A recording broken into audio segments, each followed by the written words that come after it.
What's going on, guys? MariK here, and with the Star Wars Battlefront collection less than 2 weeks away, I thought this would be a good time to discuss map strategies. For those of you who haven't had the chance to play the original Battlefront online or haven't played since the original servers were shut down. So in these videos, we'll be taking a look at the layouts to each map and going over different strategies that you can take for each of the various factions.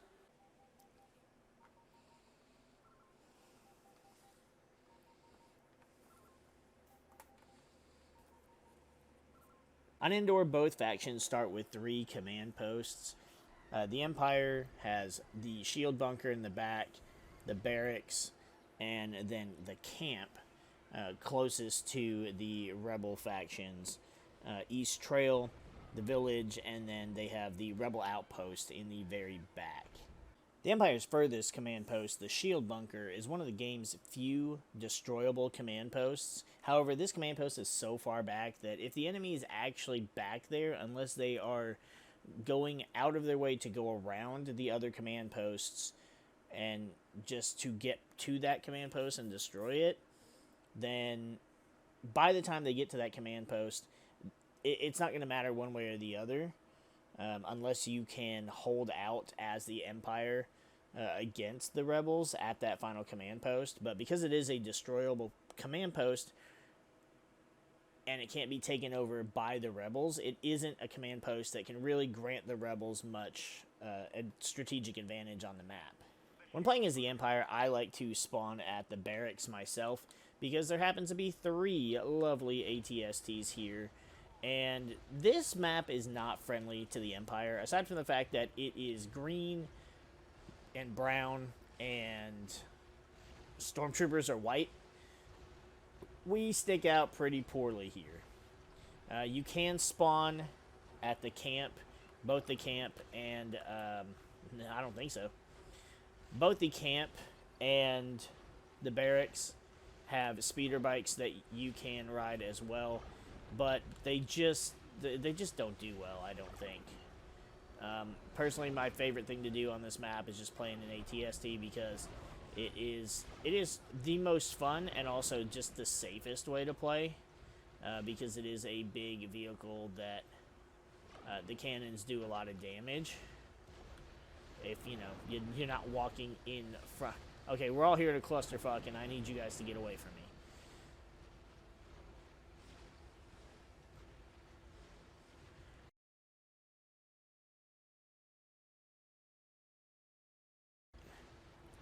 It is harder to maneuver around this map sometimes because the ATSTs are so tall, and sometimes you can't get through some of the trees or underneath some of the village bridges.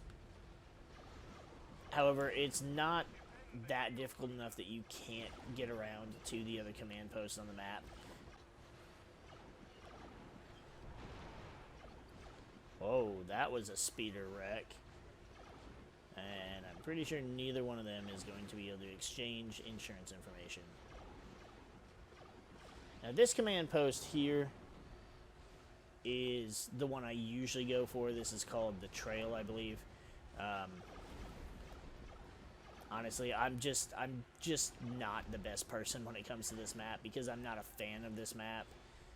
If you're playing Rebels, then it's great, but I don't play as Rebels, so playing as Empire, I'm pretty vulnerable on this map. And with the added Ewok allies kind of throwing rocks and sticks at you, it doesn't exactly help your situation when you're playing as Empire. Again, another less than tasteful tactic to sit and spawn kill with, a pretty good sized vehicle that the rebels don't get an equal vehicle for, but some well-placed rockets can easily take out an ATST. This thing is not invulnerable. The biggest thing to keep an eye out for is that while it is easy to sit and rack up kills, killing the Ewoks, especially when you are in the ATST, it does not lower the enemy's reinforcement count. So you're padding your stats, yes, but you're not doing anything that is really aiding your team in victory. Although I suppose you could say that by killing the Ewoks, they're not doing additional harm to your team. So while that is a fair point, I would make sure that you are prioritizing killing the rebels before killing the Ewoks, as for the most part they're pretty harmless and they shouldn't cause your team any trouble. They're more just kind of a nuisance than anything else. See, and the rebels don't even own this command post, and you can sit and just completely hose them with the ATSD.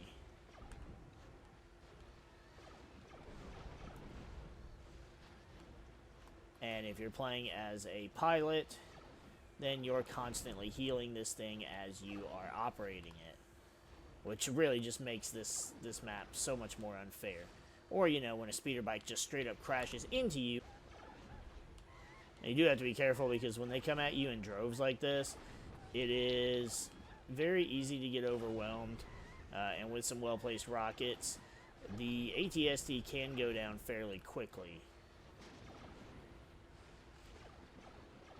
The main cannons are pretty fucking powerful and can scoop you up a lot of fast kills, but the ATST is a lot more fragile than they would lead you to believe. But of course, nobody wants to think that their giant walking tank is fragile, but the Rebel rockets do a lot of damage, and because they do fire two at once, I'm pretty sure that once you're playing online with actual people, they'll be able to kind of strategize and just get a couple people playing as rocket troopers to just absolutely decimate an ATST. With the ATST and the pilot combination, it is so easy to rack up over 100 kills. It's not exactly going to grant you any honor points, but I don't really care because it's fun. And you don't get to use the fun vehicles that often.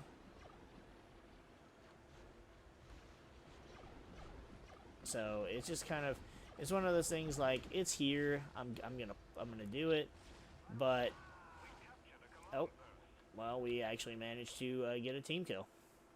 And that is how you win Endor as the Empire. With a total of 124 kills, 0 deaths, and 1 team kill. When playing as the Rebels, I like to spawn at the East Trail just because I don't want to be doing really anything else besides just trying to get to the closest command post, possibly take it over, and then just get some good kills in. The real strategy here is trying to get kills without getting hit by the ATST.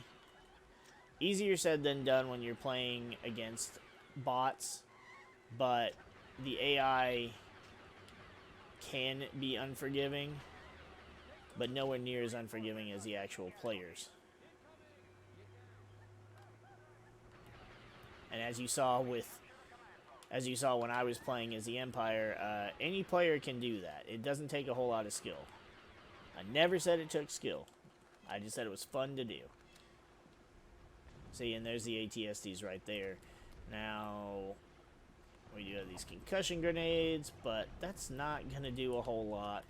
And it's kind of, when you're playing as the Rebels, I think it's more detrimental to go out of your way to take the scenic route.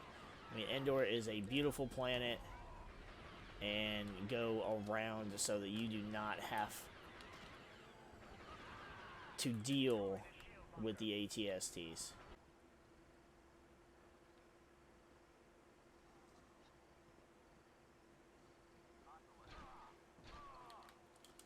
Another strategy you could employ is sneaking behind enemy lines as a Rebel pilot and waiting for an ATST to spawn, and then just decimating the Rebels with their own mechanical monster.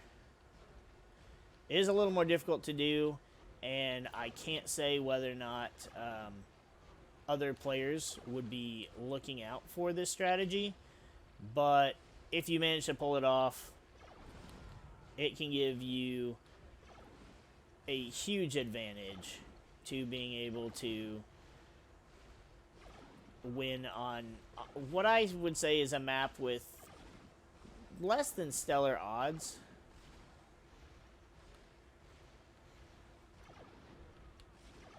And then honestly, you just sit here, and if you can spawn kill them as fast as they spawn. And that's going to be it for our strategic map overview of the Endor bunker. Star Wars Battlefront Classic Collection comes out in just 2 weeks, so we hope to see you on the Battlefront.